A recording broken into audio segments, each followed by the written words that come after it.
Salut tout le monde, aujourd'hui je reviens avec la recette des aubergines à la viande hachée. C'est la première fois que je cuisine des aubergines.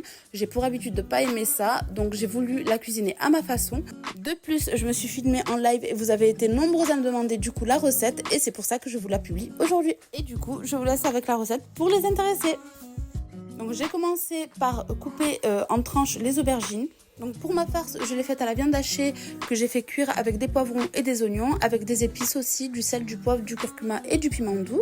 Et je casse un œuf ensuite pour que ma viande tienne bien sur les aubergines. J'ai choisi du coup de faire une sauce avec. Du coup j'ai mis des tomates fraîches avec de l'ail que j'ai mixé. Ensuite j'ai rajouté de l'huile d'olive, de l'huile de tournesol, du sel, du poivre, du piment doux, du curcuma.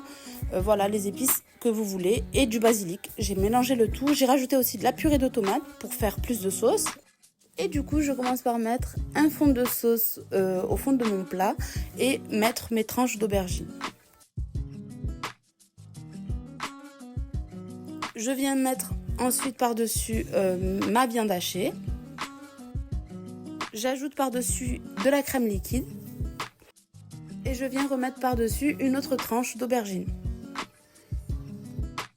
Et je remets par-dessus de la viande hachée, de la crème liquide et du fromage râpé par-dessus. Pour pas faire de gâchis d'aubergines comme il m'en restait, du coup je les ai coupés aussi dans le plat en petits cubes et j'ai mis par-dessus ma sauce. Et j'ai choisi de remettre de la crème liquide par-dessus, ça donne vraiment bon goût. J'ai recouvert ensuite mon plat de papier cuisson et j'ai enfourné ça à 220 degrés pendant à peu près 40 minutes, 45 minutes à peu près.